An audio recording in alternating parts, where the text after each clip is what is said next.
things that you're actually working on. Sort of as a, not really a critique, but to see the opportunities to design with values in them. And again, to reinforce why we want to do that. Jean, I think you're one of the people, right? Okay, can I have your photograph, please? This one or the bigger one? Okay. Now, at this point, Jean's going to be working on a still life, and she's just laying down the underpainting right now, which I think is a very smart thing for the future work in oils. But what she is trying to do is she's trying to think about values at this point. The photograph that she's using as a source is this. And although the subject matter itself, which is the hydrangeas in the vase, is attractive, there is nothing really attractive or striking about that photograph. The subject matter, if it was cut out and put on something else, would be more attractive than it is right now. And a lot of that is, the lack of contrasting values. Essentially, I see a dark frame, and I see a dark table. The leaves are relatively dark, but the rest of it falls into all medium values. And the fact that the contrast that is highest is between here on the frame and the wall, neither of which is the subject matter, is a very bad thing. So anyway, that's why I'm using this as an example, because I want you to see that. Watch, if you could move just a little bit to this side, just so those girls, no, move over next to Gina. Perfect. And stand right there. Stop, don't go any further. Good. Okay. I think that's perfect. Does everybody have a clear line of vision? Okay. Something that I want you all to put in your mind when you're doing any kind of composition, I don't care what the medium is. Human beings' eyes always go to white. If there is a light spot, that's where we look. It's just nature, you know. If I had left a black book on this table and you all came in for class, nobody would really remark on the fact. If there was a white book there, because of the contrast, we would see it much more rapidly. It's been proved by all kinds of tests that that's where our eye goes. Now, the way that we perceive the white, though, is not when there's no contrast. It's not in a sea of light values.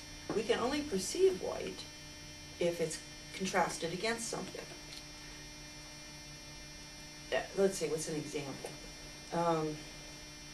If you're wearing, if your kitchen is white and you've got white appliances and everything, after a while you don't see the white. You put something dark in there and then suddenly you see the white because you've got the contrasting value there to judge things against, as it were. So here I read that, I go right there. I don't know why. It's not attractive.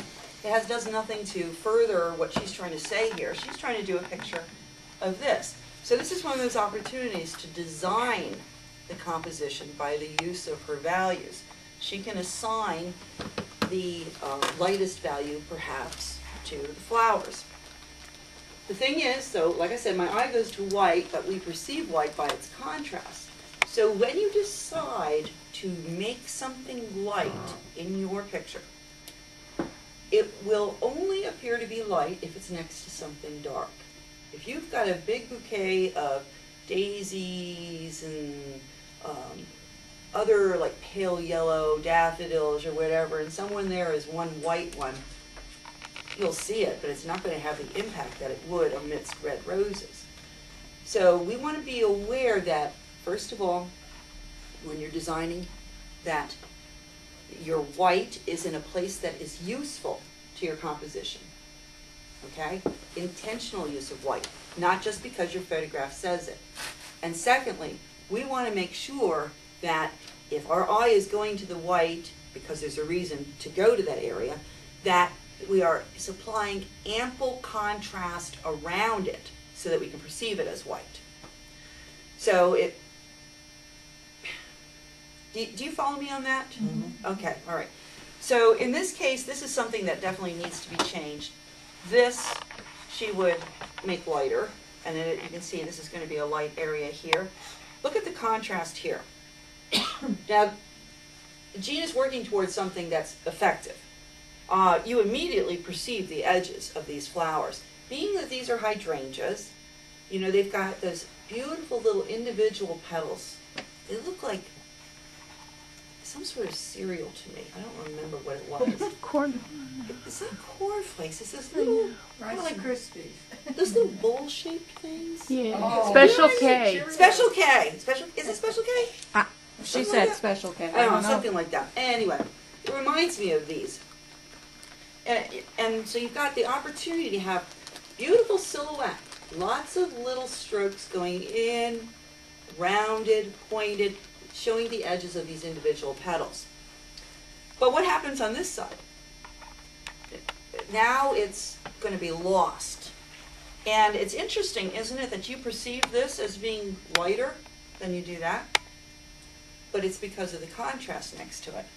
So unless she is intentionally wanting us to look at this area as the focal point, then she'd better do something to make us look here and keep us in the picture.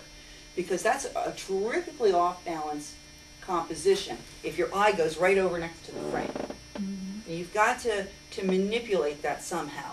So whereas this is a good use of contrast here, it would probably be much more beneficial to make this area here darker, because it's going to keep your eye in the picture, and it's going to provide the contrast with your focal point or your spotlight area. I'm going to look at yours too, if you don't mind, Shirley. Okay. Because, or unless you want to do the whole thing across the back as being that dark value, like a number 9.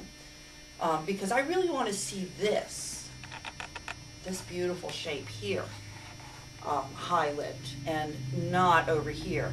If you made this just slightly darker and still retained this as the darkest, that would be very confusing to me. I would want to be looking off to the side all the time. So whatever interest this is here, this side must have at least as much. Does that make sense? Mm-hmm. Okay. Now, in traditional composition, remember, the thing that's closest to you would be the darkest, and then they go back and get grayer through aerial perspective or atmospheric perspective, because atmosphere. It doesn't have to be like that. You can have a beautiful dark background and then have those things in the foreground very light. Great example of that, if you're looking at still life, think about the Spanish painters like the 1500s, all those beautiful, deep, rich backgrounds and those shafts of light falling on bowls of fruit and bugs and all that kind of stuff. You know, they're all into all that. You know, the flowers. It's like this light comes from somewhere and strikes them, but the background is very dark, and that allows you to see those beautiful edges. Fast forward to the Impressionists, having a beautiful bowl of flowers against a wildly painted Japanese wallpaper. Flattens the space, right? Because it's all just pattern on pattern. So it's, and that was what they wanted to do. That was intentional on their part. If you're going for an Impressionist type of a look, by all means, keep your values very close, and then your eye just dances all over the place. But if you want to have a painting that is impactful, you have to extend the range of values you use. You can't keep it in the middle values. You're going to have to use some lights and some darks. Just push it to the outside, and it'll make it much more interesting, especially if it's well-organized space like this is going to be. All right, good?